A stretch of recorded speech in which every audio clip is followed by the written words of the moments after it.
दिसंबर की कड़ाकेदार ठंड है। दिल्ली की धुंध में अक्षय की कार अपने गांव की पुश्तैनी बंगले की तरफ जा रही थी। पीछे की सीट में बैठा बेटा आर्यन और बेटी काव्या जैकेट में लिपटे हुए सो रहे थे और बगल वाली सीट में बैठी पत्नी माया कुछ सोचते हुए बोलती है, अक्षय, रिद्धिमा की शादी है, घर मेहमानों से भरा होगा। मुझे डर है कि माँ जी फिर से वही सपना शुरू कर दें। शादी का घर है माया, शायद माँ जी बदल गई हो, तुम फिक्र मत करो। जैसे ही गाड़ी सुभद्रा जी के आलीशान बंगले के सामने खड़ी हुई, दोनों बच्चों की आंखें खुल गईं। घर की सजावट और बाहर खड़ी महंगी गाड़ियां दादी की अमीरी की साफ गवाही दे रही थी। अरे आ गए तुम लोग इतनी जल्दी। गाड़ी की डिग्गी सामान से भरी हुई है। माया बहू, इन बैग्स में कोई बिजली से चलने वाली मशीन तो नहीं है ना? पिछली बार तुम प्रेस लाई थी, पूरे महीने का बिजली का बिल बढ़ गया था। नहीं माँ, बस बच्चों के गर्म कपड़े हैं। माया और दोनों बच्चे आर्यन और काव्या ने झुककर सुभद्रा जी से आशीर्वाद लिया। सुभद्रा जी ने बस सिर हिला दिया। चलो बच्चों, शोर मत करना, बैठ जाओ चुपचाप। तुम्हारी बड़ी बुआ, फूफा और काव्यांश सो रहे हैं। शोर की वजह से रिद्धिमा उठ गई तो फिर गुस्सा करेगी। अरे माँ, हम लोग भी तो इतनी ठंड में दिल्ली से आ रहे हैं। माया, जाकर जरा गरम गरम चाय बनाकर ले आओ, बच्चों को भी सर्दी लग रही होगी। जैसे माया किचन की तरफ चाय बनाने के लिए बढ़ती है, सुभद्रा जी उसको रोक लेती हैं। अरे अरे रुको, इस वक्त चाय बनाने की कोई जरूरत नहीं है। अभी बनाओगी फिर दामाद जी, कविता और सब लोग उठेंगे, दोबारा गैस जलानी पड़ेगी। जानती तो हो ना, सिलेंडर के दाम, और फिर चाय पत्ती, चीनी सब पेड़ में थोड़ी ना उगते हैं। जब वो लोग सोकर उठेंगे, सबके लिए एक साथ ही चाय बन जाएगी। मम्मी, मुझे भूख लग रही है और सर्दी भी बहुत लग रही है। अरे मम्मी, बच्चों को भूख लग रही है, हम लोग अभी दिल्ली से आ रहे हैं और इतनी सर्दी भी है। अरे अक्षय, तू भी तो बच्चों जैसी बातें कर रहा है।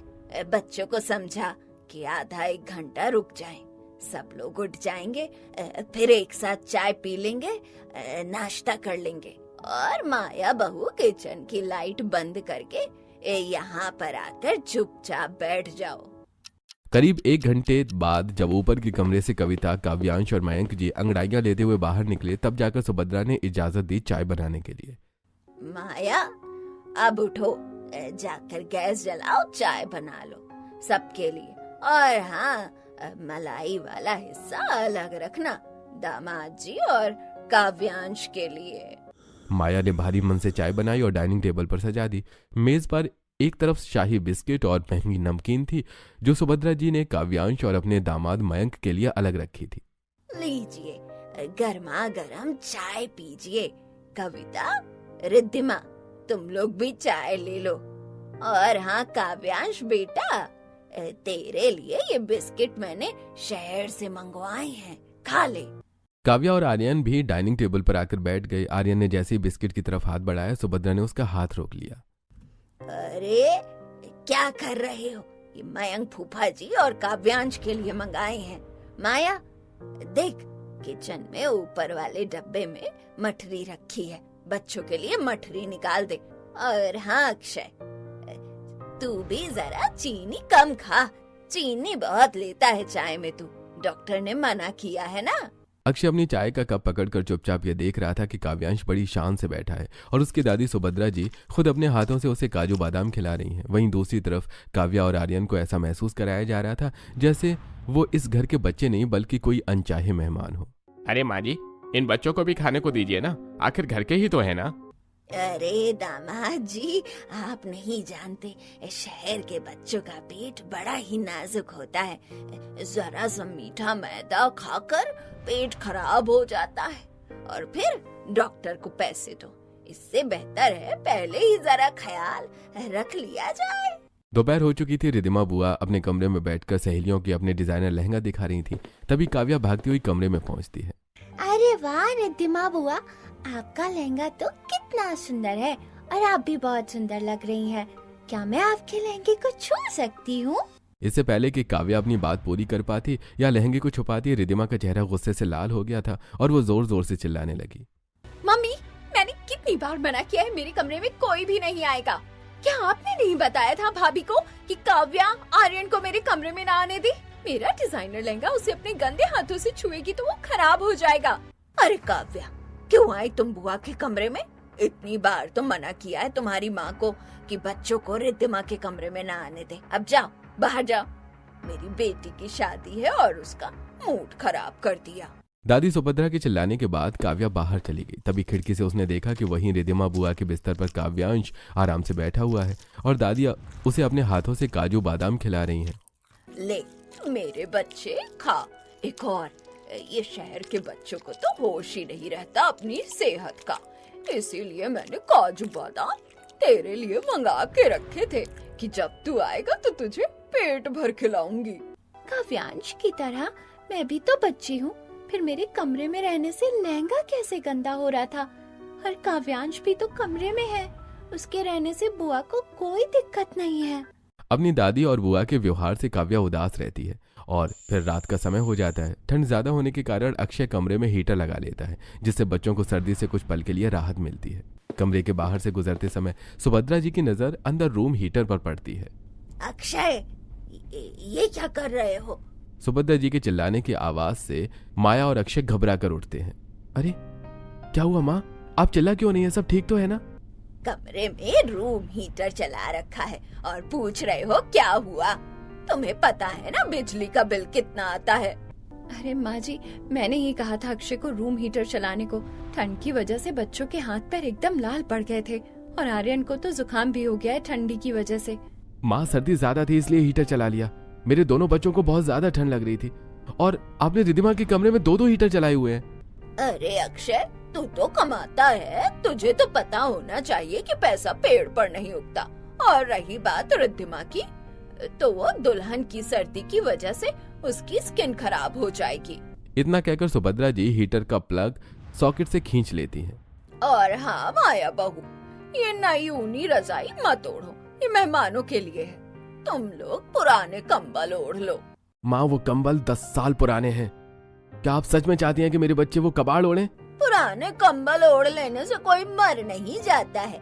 ये रजाइयाँ मैंने मेहमानों के लिए, रिद्धिमा के ससुराल वालों के लिए रखी हैं। अभी तुम लोग ओढ़ोगे तो गंदी हो जाएगी। रात भर उन बदबूदार और भारी कंबलों में ठिठुरने के बाद अब सुबह होती है। आर्यन और काव्या के होठ सर्दी की वजह से नीले पड़ गए थे। जैसे तैसे माया हिम्मत जुटाकर बाथरूम में गीजर ऑन करती है और अपने बच्चों को नहलाने के लिए। पानी तो ठंडा आ रहा है, मैंने गीजर ऑन किया था, क्या किसी ने गीजर बंद कर दिया है? मुझे बच्चों को नहलाना था। माया, होश में तो हो जो गीजर ऑन कर दिया। पता है आज रिद्धिमा की हल्दी की रस्म है, सारा दिन मेहमान आएंगे, उसकी सहेलियां आएंगी, फिर गीजर ऑन करना पड़ेगा और 2 बार नहाएंगी। इतना बिजली का बिल नहीं दे सकती हूँ मैं। क्या माँ, आप अपनी कंजूसी की वजह से कुछ भी नहीं समझती हो। इतनी ज्यादा सर्दी पड़ रही है, अब क्या बच्चों को ठंडे पानी से नहलाएं? अरे इतना मैं भी समझती हूँ कि सर्दी है। बाहर चूल्हा है, अपनी पत्नी से कहो चूल्हे में आग लगाए, पानी गरम करे और अपने बच्चों को नहला दे। गीजर का पानी दामाद जी और रिद्धिमा के लिए बचने दो। तुम्हारी माँ हूँ, दुश्मन नहीं हूँ तुम्हारी। माया की आंखों में आंसू आ जाते हैं। वो कड़ाके की ठंड में जाकर चूल्हा जलाती है और अपने बच्चों को गर्म पानी से नहलाती है। मम्मी, दादी हम लोगों को इतना क्यों चिल्लाती हैं?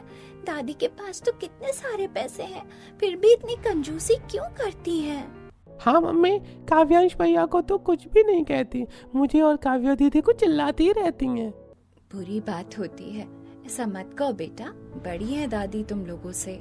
बच्चों को नहलाने के बाद माया किचन में जाकर सबके लिए गर्मा गर्म आलू के पराठे और चाय बनाकर डाइनिंग टेबल पर सजा देती है। सभी लोग आकर डाइनिंग टेबल पर बैठते हैं। महंगी क्रॉकरी, आलीशान डाइनिंग टेबल, लेकिन नाश्ता बहुत मामूली सा, और उस पर थानेदार दादी जो सबकी थाली पर अपनी नजरें गड़ाई बैठी थी। अरे मम्मी, मम्मी आपने इतनी टेस्टी पराठे बनाए हैं, ऐसा लग रहा है खाते ही चला जाऊं। आर्यन, ये दूसरा पराठा है तुम्हारा, इतना ज्यादा खाओगे तो पेट खराब हो जाएगा। अरे दादी, आलू के पराठे तो आर्यन के फेवरेट हैं। मम्मी जब घर में बनाती है वो 2-3 पराठे खाता है। इतना कहकर काव्या मक्खन की कटोरी उठाती है। तभी सुभद्रा की काव्या का हाथ रोक लेती है। अरे काव्या, सुबह सुबह इतना मक्खन नहीं खाते हैं, गला पकड़ लेगा। और मयंक फूफा जी को मक्खन बहुत पसंद है, उनके लिए छोड़ दो। और मैंने देखा तुम बहुत काजू बादाम खाती हो, इतना मत खाया करो, किचन में जो बादाम रखे हैं वो रिद्धिमा के लिए हैं। कोई छूना भी मत उन्हें। अक्षय डाइनिंग टेबल पर चुपचाप बैठा रहता है। उसे उसकी माँ की यह हरकत एक गहरी चोट की तरह लग रही थी। बच्चों के नाश्ते के निवाले गिनते हुए देखकर अक्षय कमरे में आकर बैठ जाता है। तभी काव्या कमरे में आती है। पापा, मैं आपसे कुछ पूछूं? हाँ, बिल्कुल पूछो बेटा, क्या हुआ? पापा, मैंने देखा है मेरी फ्रेंड्स की दादियों को बहुत प्यार करती हैं उनसे।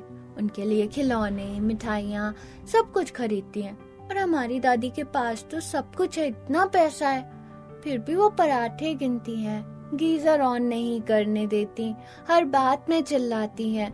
ऐसा क्यों करती हैं? दादी, क्या वो मुझसे और आर्यन से प्यार नहीं करती? अपनी बेटी काव्या की बातें सुनकर अक्षय चुपचाप बैठा रहा, क्योंकि देने के लिए कोई जवाब उसके पास था ही नहीं। बेटा, तुम्हारी दादी की आदत शुरू से ही बचत करने की है, इसीलिए शायद वो चिल्ला देती है। उनकी बातों का बुरा मत माना करो। घर में हल्दी की रस्म चल रही थी। मेहमानों में सारा घर खचाखच भरा हुआ था और अब हल्दी की रस्म खत्म हो जाती है। इसके बाद रिद्धिमा अपने कमरे में जाकर अपना महंगा मॉइस्चराइजर लगाती है। तभी मासूम काव्या और आर्यन दबे पांव रिद्धिमा के कमरे में घुस जाते हैं। बुआ, आप आज बहुत सुंदर लग रही थी, क्या मैं आपकी मदद करूं क्रीम लगाने में? रिद्धिमा की नजर जैसे ही दोनों बच्चों पर पड़ती है, उसका चेहरा गुस्से से लाल हो जाता है और वो मॉइस्चराइजर मेज पर रखकर चिल्लाती है। मम्मी देखिए, मैंने एक बार नहीं 10 बार मना किया है, मेरे कमरे में इन लोगों को मत आने दो। फिर क्यों नहीं मानते हैं ये बच्चे? जब मैं एक बार कह चुकी हूँ कि मुझे नहीं पसंद मेरी चीज कोई छुए। अपनी बेटी की चिल्लाती हुई आवाज सुनकर सुभद्रा जी तेजी से कमरे की तरफ बढ़ती हैं और वहां दोनों बच्चों को देखकर उनका भी पारा गर्म हो जाता है। अरे क्या तमाशा लगा रखा है तुम दोनों बच्चों ने। एक तो तुम लोगों के आने से घर का खर्च बढ़ गया है, हर चीज को खराब करने में लगे हुए हो। आज मेरी बेटी की हल्दी की रस्म है, 2 दिन में वो विदा होकर चली जाएगी, उसका मूड खराब कर दिया। दादी, हम दोनों ने कुछ भी नहीं किया, हम तो बस कमरे में आए थे और बुआ से बात ही कर रहे थे। काव्यांश भैया भी तो इस कमरे में आते हैं, आप दोनों उनसे कितने अच्छे से बात करती हैं। उनके इस कमरे में आने से बुआ का कमरा खराब नहीं होता, फिर हम दोनों के आने से कैसे खराब हो जाता है? शहर के इतने महंगे स्कूल में पढ़ रही हो, उसका क्या फायदा जब तुम्हें बड़ों से बात करने की तमीज ही नहीं है। शर्म नहीं आ रही तुम्हें अपनी दादी से जुबान लड़ाते हुए? लोग सच कहते हैं, लातों के भूत बातों से नहीं मानते। कमरे में सन्नाटा छा जाता है। सुभद्रा जी ने अपनी 14 साल की पोती काव्या को गाल में जोरदार चांटा मार देती है। काव्या रोते हुए आर्यन के ऊपर जा गिरती है। अपनी बेटी काव्या की चीखने की आवाज सुनकर अक्षय और माया दौड़ते हुए कमरे की तरफ जाते हैं और वहां देखते हैं कि काव्या नीचे बैठी हुई है और सुभद्रा जी उसे डरा रही है। काव्या, मेरी बेटी, क्या हुआ? संभालो अपनी बेटी को, जुबान लड़ा रही है मुझसे। थप्पड़ नहीं मारूंगी तो क्या आरती उतारूंगी इसकी। 2 दिन में मेरी बेटी की विदाई है, इसने पूरा मूड खराब कर दिया मेरी बेटी का। अपनी बेटी के गाल में छपी उंगलियों के निशान देखकर अक्षय की आंखों से आंसू निकलने लगते हैं। आज आपने थप्पड़ मेरी बेटी को नहीं मारा, बल्कि मेरे भरोसे को मारा है। आज आपने 10,000 की महंगी क्रीम को तो बचा लिया, लेकिन मेरे भरोसे को तोड़ दिया। रिद्धिमा के महंगे कपड़ों की कीमत तो पता है आपको, अपनी पोती के आंसुओं की कीमत नहीं पता। अक्षय भैया, अब आप फालतू में बात को बढ़ा रहे हैं। तुम चुप रहो रिद्धिमा, तुम्हारा ये घमंड और अमीरी का दिखावा मेरे बच्चों के आगे आ गया आज, लेकिन अपने बच्चों के साथ वो नहीं होने दूंगा माँ, जो आपने मेरे साथ किया बचपन में। कल रिद्धिमा की शादी है, पैकिंग कर लो माया, हम लोग तुम्हारी माँ के घर चलेंगे शादी के बाद। सुभद्रा जी के आलीशान बंगले में रिद्धिमा की बारात का स्वागत होता है। रात में हुई बहस के बाद अक्षय और माया पूरे फंक्शन में दूर ही दूर थे। तभी फोटोग्राफर आवाज देता है, अरे सभी लोग आ जाइए, एक साथ फैमिली फोटो लेना है। यहाँ भी सुभद्रा जी काव्या और आर्यन को पीछे करके काव्यांश को आगे कर देती है। अरे तुम लोग पीछे जाओ, बिल्कुल पीछे, सोफे के पीछे खड़े हो जाओ ताकि सिर्फ सिर दिखे। काव्यांश बेटा, तू आ गया, दामाद जी के बगल में बैठ, तेरे कपड़े अच्छे हैं, फोटो शानदार आएगी। अपनी माँ के व्यवहार को देखकर अक्षय फिर से दुखी हो जाता है और शादी की सारी रस्में हो जाती हैं और अब विदाई का समय होता है। माँ, रिद्धिमा तो विदा हो गई, अब मैं भी जा रहा हूँ अपने बच्चों और पत्नी को लेकर माया के घर। सर्दियों की छुट्टी बाकी है अभी, तो बच्चे अपने ननिहाल में भी रह लेंगे, जहाँ उनकी रोटियां गिनी नहीं जाएंगी। फोटो खींचते समय उन्हें पीछे नहीं धकेला जाएगा। तुम्हें क्या लगता है मैं तुम्हें रोकूंगी? तो बिल्कुल नहीं रोकूंगी।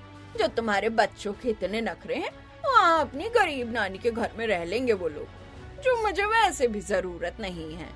सुबह के 7 बज रहे थे। अक्षय अपनी गाड़ी में सामान रख रहा था। नानी के घर जाने की खुशी दोनों बच्चों के चेहरे में साफ झलक रही थी। जैसी गाड़ी नानी के गांव के घर के सामने रुकी, सुबह की ताजी धूप खिली हुई थी। मामा मोहन, मासी मानसी और नानी सरस्वती जी घर के सामने ही खड़े होकर इंतजार कर रहे थे।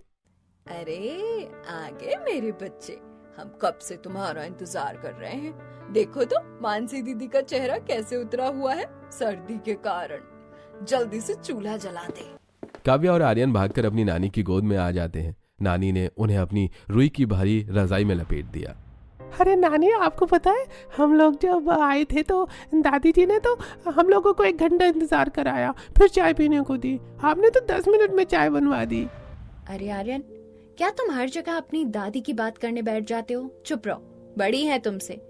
माँ, अब वो तो बच्चा है, ऐसे ही बोलता रहता है। नानी के प्यार और अपनेपन से दिन बहुत अच्छा गुजरता है। नानी का घर तो बहुत छोटा है, लेकिन वो सबका बहुत अच्छा से ध्यान रखती हैं। खुद पुराने कंबल, पतले कंबल ओढ़ के बच्चों को नई और भारी रजाई ओढ़ने के लिए देती हैं, जिससे उन्हें सर्दी न लगे। यहाँ सुबह अलार्म से नहीं, चिड़ियों के चहकने से होती है। आर्यन, काव्या, उठ जाओ, देखो सुबह हो गई है। देखो पतीले में पानी उबल गया है। मौसी ने पानी में तुलसी और नीम डाली है, जिससे तुम्हें सर्दी ना लगे। उसे दादी का वो गुस्से से भरा चेहरा याद आया जब उन्होंने गीजर का स्विच बंद कर दिया था। दादी की आवाज कानों में गूंज रही थी। इतना गीजर नहीं चला सकती मैं, बिजली का बिल कौन भरेगा। और अगर ठंडे पानी से नहा भी लिया तो बदन जम नहीं जाएगा। काव्या आंखें उठाकर अपनी मौसी की तरफ देखती है, जो खुद ठंड के मारे ठिठुर रही थी, लेकिन काव्या और आर्यन के लिए पानी गर्म कर रही थी। हमारी दादी के पास तो बटन दबाते ही गर्म पानी आ जाता था, लेकिन फिर भी उन्होंने हमें ठंडे पानी से नहलाया। और हमारी मौसी के पास कुछ भी नहीं है, फिर भी वो धुआं सह रही है ताकि हमारे लिए पानी गर्म कर सके और हम गर्म पानी से नहा सकें। रात का सन्नाटा था, लेकिन नानी सरस्वती के आंगन में खुशी का माहौल था।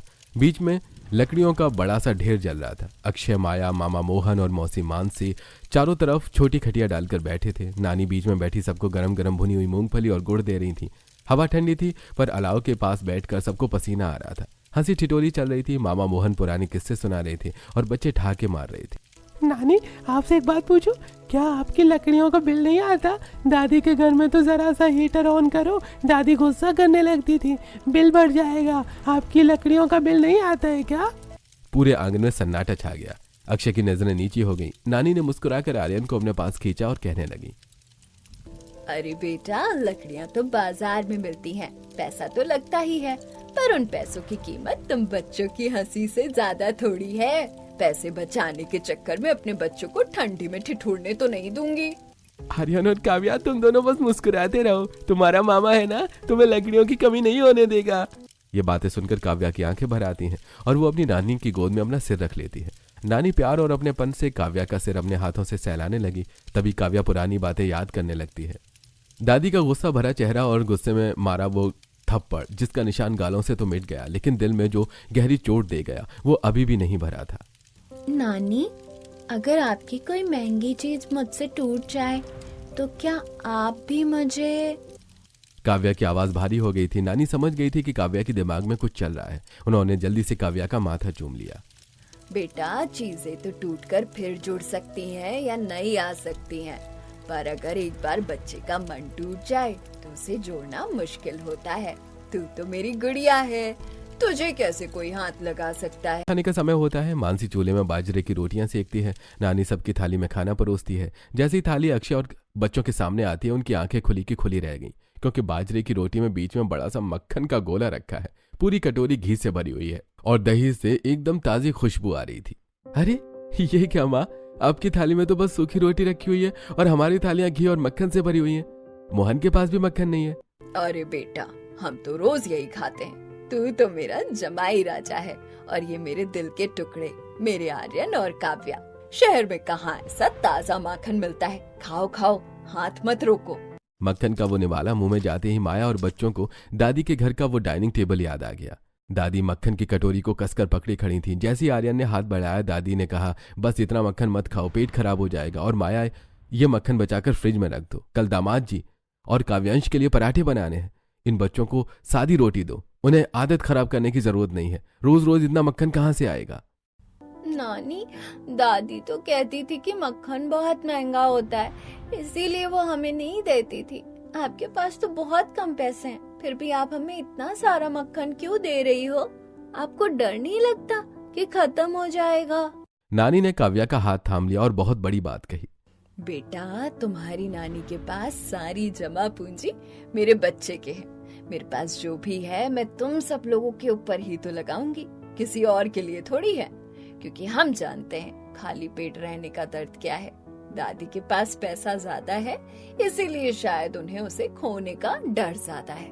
पर मेरे पास तो सिर्फ तुम लोग ही मेरी दौलत हो, तो मैं तुम लोगों को खोने से डरती हूँ मेरे बच्चों। अगली सुबह जब आंख खुली तो नानी के घर का नजारा ही अलग था। मोहन ने अपना पुराना ट्रैक्टर निकाला और आर्यन काव्या को आवाज देने लगा। अरे आओ आर्यन, काव्या, तुम्हें गांव की सैर कराते हैं, आ जाओ। पापा, हमारी नानी हमसे कितना प्यार करती है ना। मामा भी प्यार करते हैं। बुआ और दादी सबकी ऐसी होती हैं क्या? अरे आर्यन, मामा बुला रहे हैं, चलो जल्दी चलो, बाद में बात करेंगे। बच्चे तो ट्रैक्टर में बैठकर मामा के साथ घूमने चले जाते हैं, लेकिन अक्षय वहीं नजरें नीचे करे बैठा रहता है। मेरी माँ ने अपनी कंजूसी का कारण अपने ही पोता पोती के दिल में दादी जैसी प्यारे रिश्ते का डर बैठा दिया। दोनों बच्चे ट्रैक्टर से मोहन के साथ खेत पहुंचे और मोहन ने वहां पर गन्ने तोड़कर दोनों को दिए।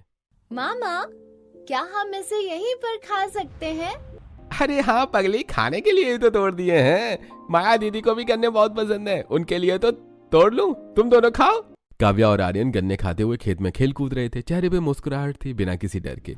यहाँ कोई उन्हें चिल्लाने वाला नहीं था। दोपहर में सभी लोग खेत घूमने गए। चढ़ जाओ काव्या बेटा, पेड़ पर देखो, ऊपर अमरूद लगा है, वो तोड़ लो, बहुत मीठा होगा। खेत में ट्यूबवेल का ताजा पानी बह रहा था। आर्यन पानी से खेलने लगा। पापा देखो कितना सारा पानी। दादी तो बाल्टी में भी पानी नाप कर देती थी और यहाँ तो पूरा झरना है। आर्यन, पानी से मत खेलो, ठंड लग जाएगी। और आप भी अक्षय, बैठे देख रहे हैं, मना करिए ना उसे। शाम को घर लौटते समय मामा ने गांव के बाजार से बच्चों को मिट्टी के खिलौने और रंग बिरंगी चूड़ियां दिलवाई। घर में आज बच्चों की मनपसंद खीर बनी थी। नानी, आपने बहुत टेस्टी खीर बनाई है, मुझे और दे दीजिए ना। हाँ, दादी भी काव्यांश भैया के लिए ऐसी ही खीर बनाती थी और हम लोग को छूने भी नहीं देती थी। तो क्या हुआ, अगर दादी नहीं छूने देती थी? यहाँ पर तो सारी खीर तुम्हारे लिए ही है, जितनी खानी है उतनी खाओ, कोई नहीं रोकेगा।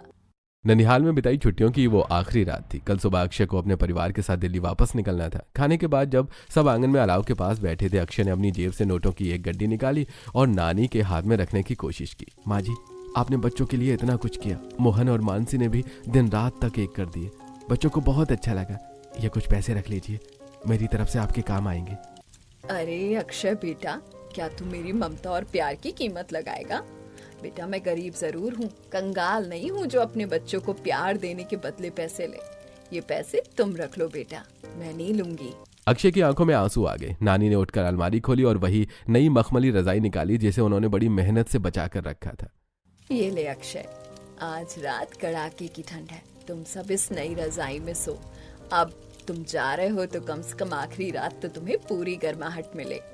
अरे वाह नानी, रजाई तो बहुत अच्छी है, आज तो बिल्कुल सर्दी नहीं लगेगी। अक्षय ने उस रजाई को छुआ। उसे तुरंत अपनी माँ सुभद्रा देवी की याद आ गई, जिन्होंने कड़कड़ाती ठंड में नई रजाई पर ताला लगा दिया था और पुराने बदबूदार कंबल दिए थे। उसे एहसास हुआ कि एक तरफ वो दादी थी जिसके पास करोड़ों थे पर देने के लिए रजाई नहीं, और एक तरफ ये नानी है जिसके पास कुछ नहीं है पर फिर भी अपना सब कुछ दे रही है। अगले दिन बच्चे भारी मन से दिल्ली वापस चले गए। घर में सामान रखते ही अक्षय के फोन की घंटी बजी। अरे अक्षय, तू तो ससुराल से सीधा दिल्ली चला गया। बहन की शादी से भी ऐसे भागा जैसे कोई बेगाना। अपनी माँ को फोन तो लगा लेता, वापस मुझसे मिलने आता।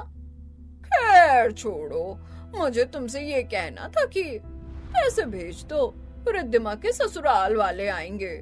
माँ, मुझे लगा आपने मेरी तबीयत का पूछने के लिए फोन लगाया, लेकिन मैं गलत था। आपके पास तो सिर्फ पैसे की ही बातें हैं। आपको पैसे भेज दूंगा मैं आज ही, टेंशन मत लीजिए। और मैं क्यों आता उस घर में जहां मेरी बेटी को थप्पड़ मारा गया, जहां मेरे बच्चों को भूखा रखा गया, उन्हें कड़ाकेदार ठंड में ठिठुरने के लिए छोड़ दिया गया। तू भी ना छोटी छोटी बातें पकड़ कर बैठ जाता है।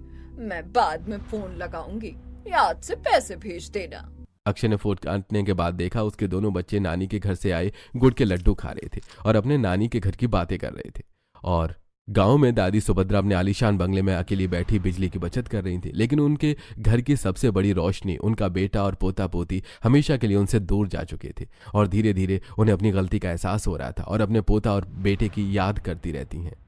पैसा सिर्फ सुविधा खरीद सकता है, प्यार से बने रिश्ते नहीं। रिश्तों में हिसाब किताब रखने वाले आखिर में अकेले ही रहे।